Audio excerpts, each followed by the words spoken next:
You often see pictures of polar bears looking like this. They're lying on the ice or lying on rocks and sort of spread out. And they look very relaxed and chilled, but they're actually doing something which is important to actually save their lives. Their fur is so good that even in the coldest extremes, polar bears can actually overheat. The insulation is that good.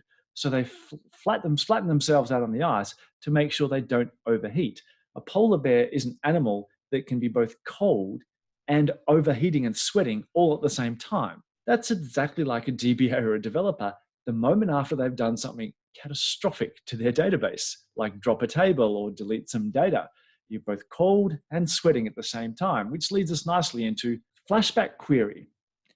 I'll start with some controversy. My assertion is, the controversial assertion I'm going to make is, you have always been using Flashback query. Every person that's used an Oracle database has been using Flashback query. Let me explain. A bit of revision as to how the database works. Obviously, the database lets you do DML. Here I'm doing an update of the employee table. And at any point in time in the middle of a transaction, I can either commit those changes to make them permanent, or I can say, well, no, this was a mistake, I want to roll back. The question is, how do we do that? How does the Oracle database allow you to issue a rollback? And it's pretty simple. We remember stuff. And what do I mean by remember stuff is, we need to keep a record of the data or a record of how to roll back a transaction. So let's sort of walk through in a fairly simplified model of actually how this works. There's my update statement. Before I'm even allowed to sort of commence my transaction, the first thing I must do is get a slot in what's called the undo header. So effectively, that's the starting point for undo information for this transaction. Now, here's my data as it stands before I issue the update. You can see I'm going to be adding 10% to each of the salary values. So the first thing I do is get an undo slot in the undo header. And now that slot can go into the block itself, so I know how to get to the undo information from the actual real data in the table. And now I can actually start consuming what we call undo blocks inside the undo segments, which obviously sits inside the undo table space. People often think that undo is actually a before image of an entire block or before image of an entire row. It's not that. What it actually is effectively a set of instructions as to how to reverse out a change.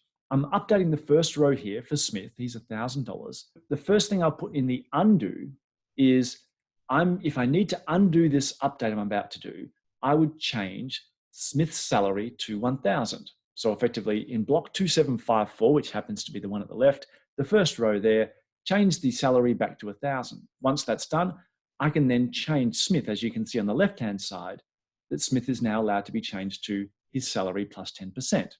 And then I do the same thing with the next row. It says, yep, the original salary value would be 900, and now I can make it 990 on the left for Jones. And then I can do the same for Brown and Wells, etc. As I fill up undo blocks, I simply add more in a linked list such that I can walk that list if I ever need to undo a transaction. So I go Brown's, he's row number 3, he would go back to 1,500, and then we've got row number 4, which is Wells, and he would go back to 2,000, and therefore we are allowed to update him to 2,200. And that's effectively what we've got. We've got the changes done in the data block and a list of instructions as to how to undo those changes stored in the undo blocks. So if you issue the word rollback, all I have to do is look at blocks 2754, and I can see it's got the undo block address in there. It says start at undo block address 5.2. So I follow that link to 5.2, and it says the first thing I do is start with row 4 and change the salary back to 2,000. I have to walk it back in the exact reverse order because obviously updates could cascade. If I do something like update table set x equals x plus 1, or maybe change primary keys, then I have to make sure that I do the undo operations in the exact reverse order. So I've done that, and then I can set Wells' salary back to 2,000. And then as I keep walking backwards, I'm freeing up that undo information now as I walk backwards through the chain. So row 3 goes back to 1,500, row 2 goes back to 900, and I'm walking back up that linked list of undo blocks. And as I go, eventually I'll get to row number 1 and set the salary back to 1,000. And then I'm actually done. As I'm whirling that information back, the block on the left is being wound backwards in time, so to speak, as we remove those transactions or those changes from it. And eventually we're done and we are totally freed up with that undo information. And then that's how a rollback works. Now, what's this got to do with Flashback? in terms of a technology? Well, way back in Oracle version 4, someone said, we could use this information for queries. And let's walk through how that actually works. It establishes one of probably the most important and most differential features that's ever been inside Oracle, and that is the concept of read consistency. As you know, readers don't block writers, writers don't block readers. Whenever you work on other databases, it's amazing how you forget what an absolute sort of bonus that is, having that in the Oracle database. So let's walk through 2 sessions now and how read consistency uses that undo information to be able to query at a particular point in time. Session 1 commences a query at, say, 9 a.m. We're going to assume a very slow system here, so it's going to take some time to run this single query. He's doing a select star from emp, started at 9 o'clock. Session number 2 came along at 9:03 and said, well, I'm going to make some changes to the employee table. Now, on some other databases, he'd be blocked from doing that because a query is running against it, but not on Oracle.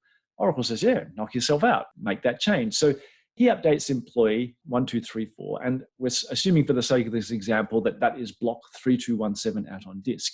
And he's allowed to commit that. We don't block him. Now what happens is 2 minutes after that, session 1 comes along and stumbles across, as he's reading the entire employee table, block 3217. Out on disk, that block has been changed. As we saw at 9:03, on disk, on memory, doesn't really matter. That current version of that block no longer looks like the block as it was at 9 o'clock. And of course, session 1 needs that block as it was at 9 o'clock to guarantee a consistent view of the data. Now, when I say 9 a.m., what I'm really talking about is a thing called SCN. In Oracle speak, time is the same as what we call SCN.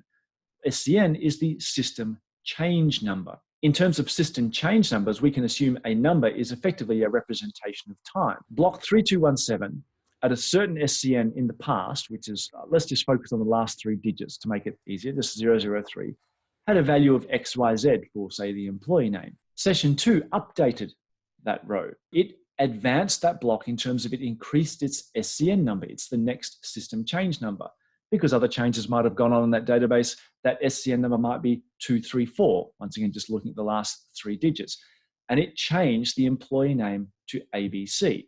So the block now gets an SCN of 234 with a value of ABC. But like any transaction, in order to do that, he had to record some undo in case we wanted to roll back that transaction. So the undo information is, if I want to get block 3217 removed from this transaction, I would change ABC back to XYZ and set the SCN back to 003. That takes the block back in time. Session 1 comes along and says, I want to see block 3217, the employee table, as it was at 9 a.m., which happens to be, in this case, SCN 192. So he sees this block 3217 in memory or on disk, but its SCN is 234.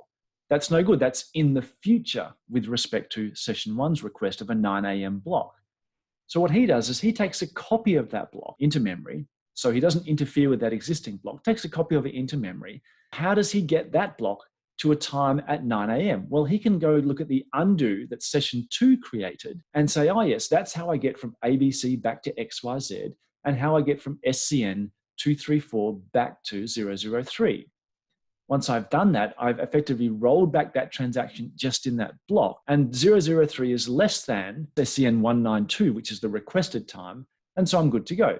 It's actually using the undo information from other people's transactions that lets you do a consistent read at a point in time in Oracle. I stress that's a vast simplification of how undo works. I've tried to keep it as very, very simple because we're not doing a talk on undo today, we're talking a talk on Flashback.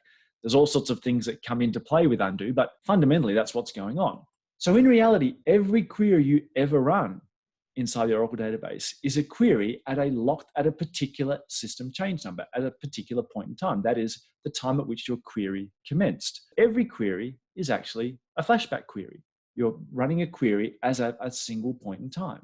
All flashback query enables is for us to actually nominate or actually go back even further than the point in time at which the query commenced. We get to choose the SCN we want to use.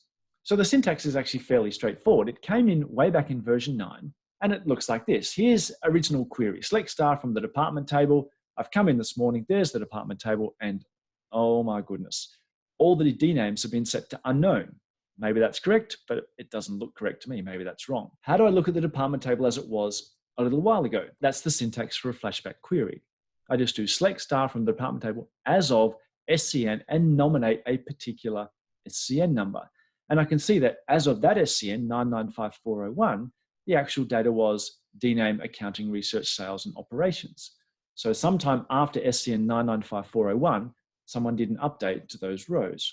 If you're looking for something a little less geeky than just knowing SCN numbers off the top of your head, you can actually nominate a timestamp as well. So in this case, this is probably the most familiar syntax you would use. Select star from the department table as of, and in this case, I've said sys timestamp minus 20 minutes. So show me the department table as it was 20 minutes ago. So now I know that somewhere in the last 20 minutes, someone updated those department names to unknown. You can map between the SCN and the time using a table called SMON SCN time. The reason I'm putting this in here is because you should not use this table. The reason I wanted to stress it is you'll see heaps of blogs, because they were written when Flashback was first introduced, saying this is how you map between timestamps and SCNs. And that was true in version 9.0, but we've dramatically improved it. This used to give you a 5-minute granularity between the SCN and the timestamp. That's why you won't find it in the documentation anymore. The table still does exist, and you can describe it and look at it, and we'll come back to that later, but it literally is an obsolete table. Don't use that table for actually mapping between timestamps and SCNs, even if you read it on blog posts. We'll come back to that table later. It's important for another reason. This is how you do it in all the modern versions of Oracle. We've got some provided functions. We simply do, you can convert a timestamp to an SCN using the timestamp to SCN function. And as you can imagine, you can go backwards. You can go SCN to a timestamp. And that's a nice, easy way of mapping back and forth. Also, because we're not using SMON SCN time anymore, we have a better granularity. We actually have a 3-second granularity between the timestamp and the SCN. So if you actually run SCN to timestamp and just walk backwards through some single SCN numbers, it'll give you to within 3 seconds, that timestamp. Obviously, we can have a lot of things going on within 3 seconds in an Oracle database. If you need to actually get to a very fine granularity within 3 seconds, you need to find out the SCN in particular. But if you're looking for things just around about roughly about a point in time when something happened, the timestamp is obviously going to be fine as well. You can use it in normal queries. You don't just have to write a query that has as of in it. For example, I can write a query like this, which takes the department table, and I'm actually doing a full outer join back to the department table as it was. In this case, I wrote these slides back in February a few days ago. So I can just join normal tables with SCN-based queries, etc. The advantage of joining a table, for example, to itself here, just at a different point in time, is I can get effectively a bit of a trail as to what's happened between those two, between now and that time I've nominated. You can see that because it's a full outer join, there'll be some rows in the department table that weren't there 20 minutes ago, and there'll be some rows that were there 20 minutes ago that are no longer there. So we can actually map that to being deletes or inserts or updates, etc. You can use them as just as if they were normal queries. Because we have to undo information, if you think about the fact that if I'm doing a query as of an hour ago, I may have to wind back an hour's worth of transactions to get that data. That could be pretty expensive on your server. Everyone doesn't get Flashback query for free or just by default. It's actually a privilege to be able to run it. So as a DBA, they need to grant Flashback to particular users, because obviously there's that performance threat there if people are just going to go slamming away at the system for data as it was 12 hours ago. If you have to run a whole suite of queries at a given point in time, you don't want to have to go through and edit every single table in that query and every single query to have as of timestamp. So you can set it at session level as well.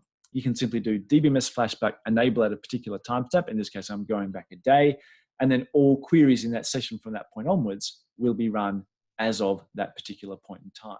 That lets you take existing code and run it at some point in the time in the past. A couple of obvious things that these are just for completeness because they seem to make obvious sense. If you have set the session to go back in time, then you can't do any DML because we don't let you do DML in the past. That obviously makes no sense. If you enable it at a certain time, you can't enable it at a different point in time. You need to disable it and then re-enable it at a new point in time. So we can't just jump around in terms of times. You have to actually turn it off and then turn it back on again. The question is, how far can you go back? You saw some examples where I went back 20 minutes. I could maybe go back a day. How far? Well, this is the key point. It really depends on the relationship you have with your DBA. I'll leave it to your imagination as to which of the animals in the picture is the DBA and which is the developer. Probably depends on your perspective. There is a system-wide parameter called undo retention. And undo retention nominates how far back we will hold that undo information before releasing it to be reused.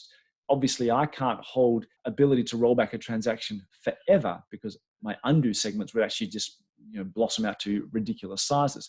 So we choose a point. It defaults to 15 minutes by default. I put a tilde in there because that undo retention is what we will endeavor to do based on the size of your undo table space and the amount of activity going on in your system. If your undo table space is very small, then even if you set it to 900, then we might only be able to hold, say, 400 seconds worth of data, 900 seconds being 15 minutes. Typically, it's been my experience that I think 900 is a bit short as a default. I'd prefer something like an hour, because normally if someone's done something wrong, normally within an hour, people have noticed. Within 15 minutes, it's a bit short. You might sort of not have picked up that some damage to data has occurred and you wanted to be able to query back in time, and 15 minutes is maybe running the gauntlet a bit fine. So I like to set it toward an hour. Now, having said that, I should say, if you have set it to 15 minutes, there's really no need to panic, because we do our best with what you've given us in terms of an undo table space. So even if you've set it to 15 minutes, if your undo table space has enough space to hold more than 15 minutes, just because you've set your undo retention to 15 minutes doesn't mean we're going to aggressively go and just kick stuff out. What's the cost in actually keeping more data?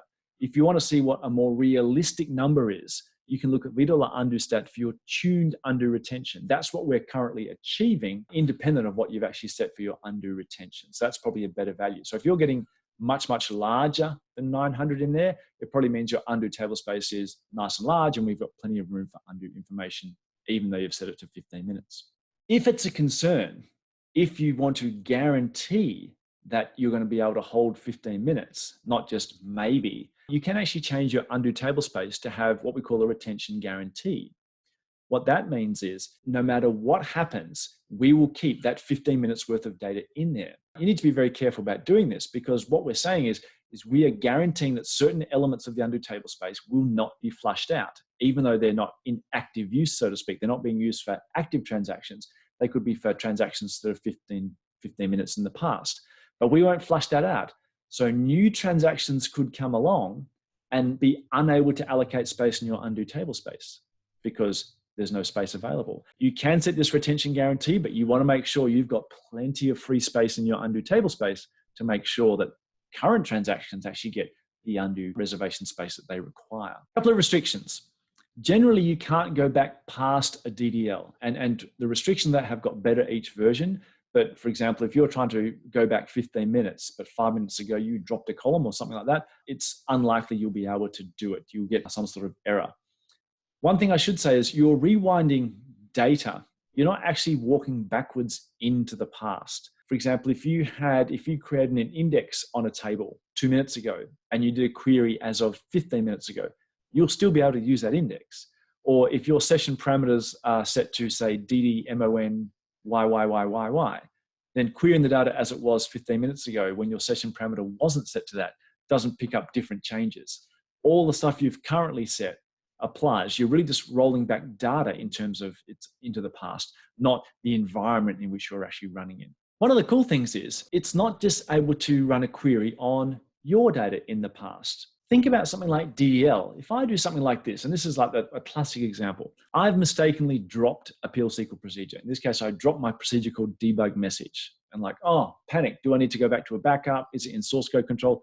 Hopefully it is, but you never know. Have I got a problem here?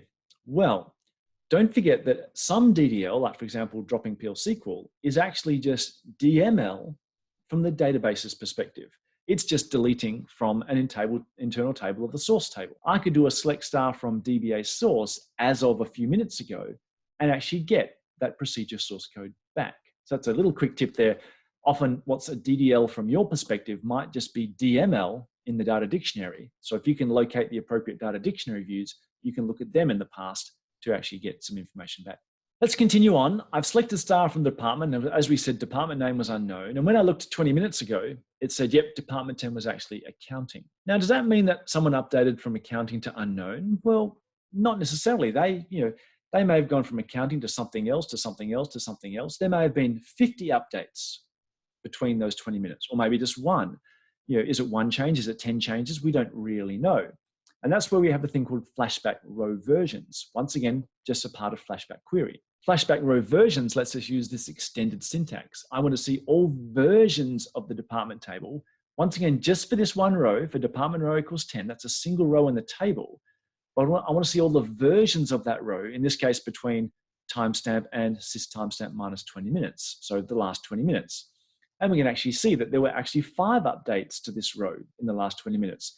It went from accounting to money grabbers to finance, finance to bean counters, and then bean counters to unknown. So there were actually 5 updates. You get a number of pseudo functions as well, like row num that you have in normal. Some extra version pseudo columns or pseudo functions available to you when you're using Flashback row versions queries. I can do select start time, operation, XID. So we can see here that for those 5 rows at the far right, you can see the operation was an update, U for update. And the version start time shows me that I can go, that the value was unknown from 11:53 p.m. onwards. It was money grabbers from 11:53:36 p.m. onwards, etc. That's pretty cool. You can actually get almost like a bit of a trail there as to what actually happened to that row. You can actually get the lot. You can get everything that's available to you by doing between SCN min value and max value. And that simply says, let's mine the undo segment for as much information as we can find for these particular rows in these particular tables.